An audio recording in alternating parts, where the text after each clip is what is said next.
maternal and child health clinic projects. I see all of this.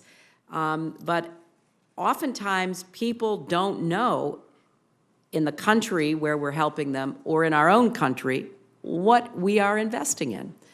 So there's a lot that we could do better, and we are working to try to improve that. Secondly, we are doing a lot to try to make our aid sustainable. And by that I mean, except for humanitarian emergencies like after an earthquake or in the Horn of Africa with a famine, where we have to just come in and help save people's lives, we need to be asking ourselves, is what we are doing likely to be sustainable by our friends with whom we are partnering, either in their public sector or their NGOs? And we are moving very much toward country-owned, country-directed aid. Well, you know, that's kind of a change for a lot of our folks. So there's an enormous amount of ferment going on in our development efforts, including with USAID, but not exclusively there, because some other of our government agencies contribute as well. I have one last question, and it relates to a speech which you gave many years ago as First Lady in Chicago at a dinner at the Hilton Hotel honoring our mutual friend Bill Brodsky. You had just returned from a trip to India, and you said something which has stuck with me ever since, in case you don't think you make an impression on people. You did. You said, if I go to one of the poorest countries on earth and I can only ask one question to find out how they're doing and what their chances are, it would be this: how do you treat your women? Right. I remembered that, and I've asked that question wherever I've gone. And it led me to introduce legislation which has passed the Foreign Relations Committee twice and the Senate, which has been stalled in the House of Representatives on the issue of child marriage. I know. Thank you, Senator. And I just hope that you can, at the G8 meeting or in other avenues, open up some conversation here. What happens to those poor little girls who become victims of a child marriage?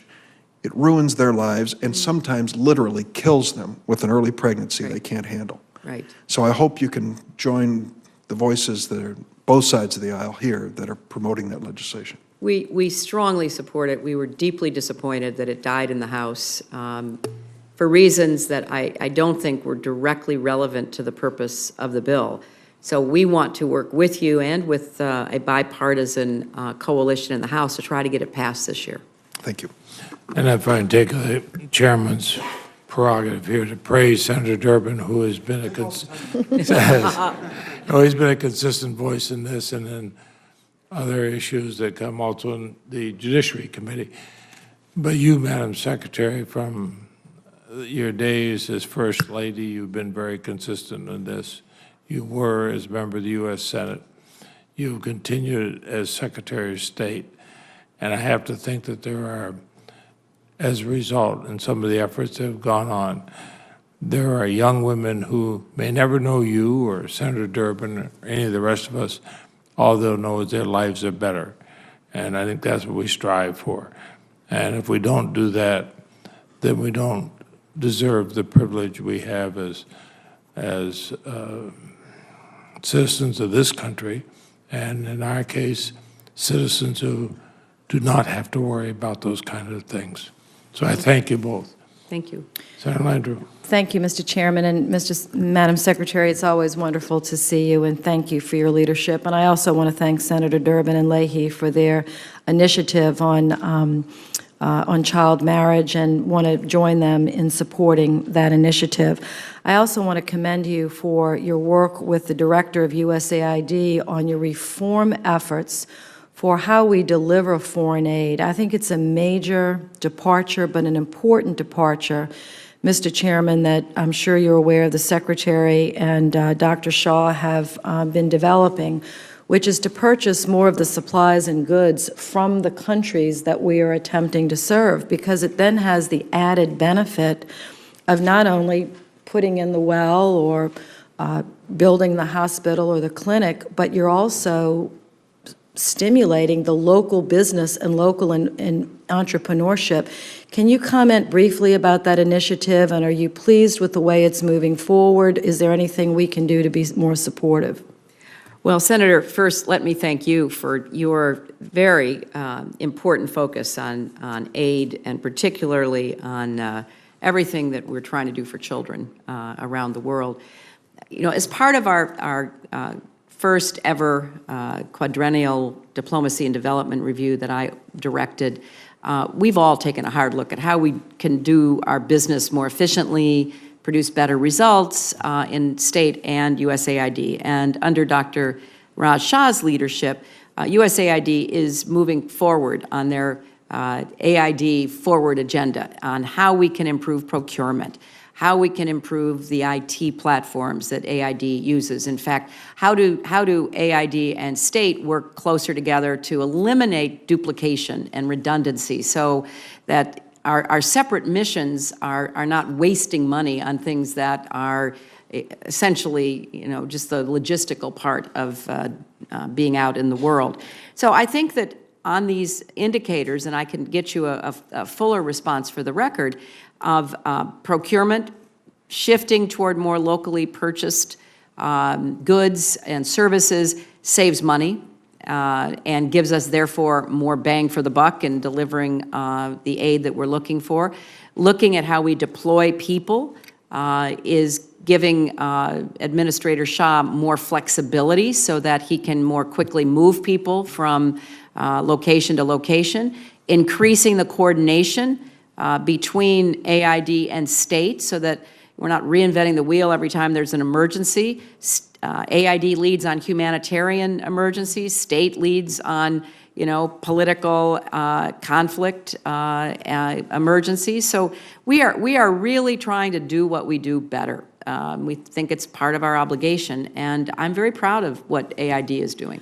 Well, please give us any specific updates as you can and keep us posted. I particularly want to be supportive. Second question on vulnerable children.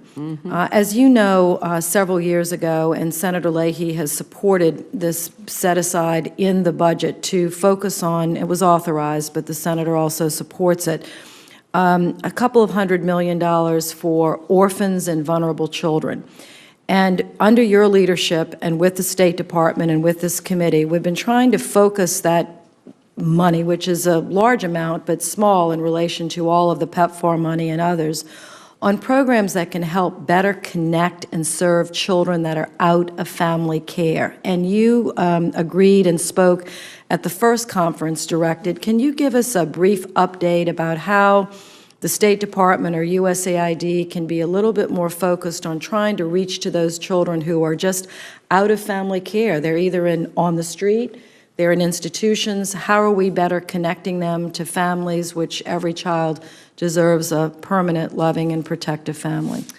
Well, you have been such a leader on this, and what we're trying to do is, number one, work with other nations to do more themselves to take care of their vulnerable children. Because you're right, we have children in sweatshops, we have children on the streets, we have children being trafficked into brothels. I mean, we have terrible kinds of situations for too many vulnerable children around the world. So we're tightening laws and regulations, we're training workers, judges, police officers to just get them to focus on their own children, because no matter how generous we would want to be, we are just a small part of the solution.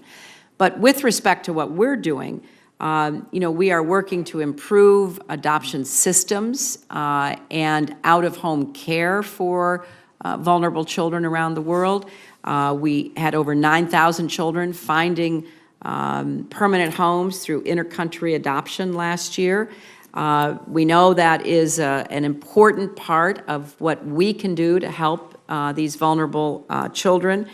We have to make sure that there are no scandals associated with them, that you don't have child kidnappings and thefts and all the other terrible things that go along with it. So we are pushing hard for broad-based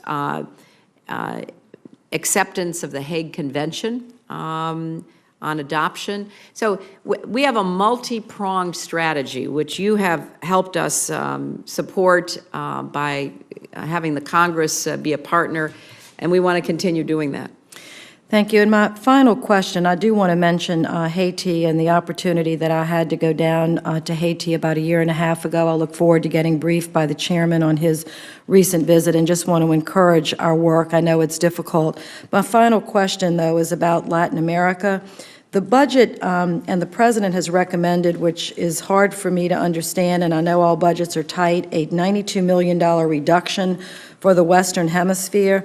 With the recent escalation of drug trafficking in Guatemala, particularly the devastation in El Salvador due to the recent disaster that happened there, an unnamed storm, but nonetheless delivered as much rain and devastation as a named hurricane would just recently.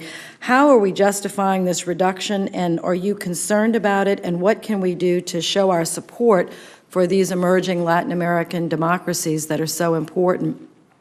Well, I think, Senator, here is a potentially good news story, just to a great extent. You know, our assistance in the hemisphere seeks to promote citizen security. We have three most violent countries in the world are in Central America. We want to help them continue their work to develop durable democratic institutions, encourage economic and social opportunity, and emphasize clean energy as they try to link up all of their people with electricity.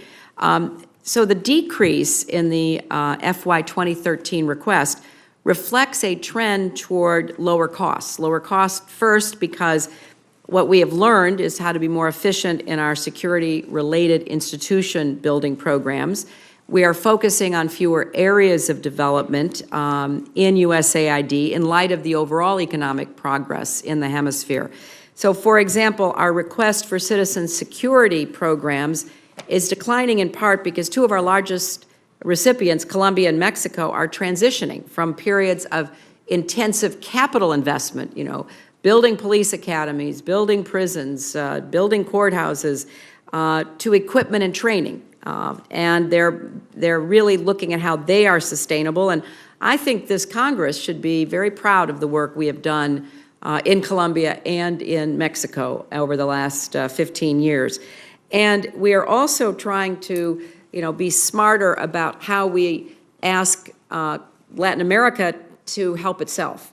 You know, we have some booming economies that are beginning to be aid donors themselves. So, for example, in Central American security, it's taken us some time, but we've invested heavily in diplomatic outreach to get Latin America, Canada, the European Union, specific European countries, all to work with us so that we would leverage the resources we put in. So I think, by and large, it's a good news story. But if there are specific areas that you remain concerned about, I would be very happy to know about that. Thank you. Thank you, Madam Secretary. Thank you, Mr. Chairman. Thank you, Madam Secretary, for being with us today. The first thing I'd like to ask you about is the situation with our NGO workers in Egypt who have been detained because of a travel ban. I was recently there with Senator McCain and also Senator Lindsey Graham, our ranking member, and several other senators. We had opportunity to meet with the detainees, and of course they're at the embassy, our embassy there. One of the detainees is from North Dakota. And so I had an opportunity to visit with her, which I appreciated very much. We also met with the Muslim Brotherhood and the Freedom and Justice Party, the Speaker of their parliament, and others. And actually, the day after we were there, the Muslim Brotherhood, Freedom and Justice Party put out a statement that I thought was very helpful. And I'm appreciative of Senator McCain and Senator Graham for leading that group over there to try to encourage that the travel ban be lifted. But it hasn't been, so I'm very concerned. And I would just ask you to give me whatever update you can on your efforts to get our 7 American NGO workers back here to the United States. Well, first, Senator, thank you for going to Egypt. Thank you for traveling to these countries that are incredibly important to our future peace and security. We are engaged in very intensive discussions with the Egyptian government about finding a solution. We've had a lot of very tough conversations. And I think we're moving toward a resolution, but I don't want to, discuss it in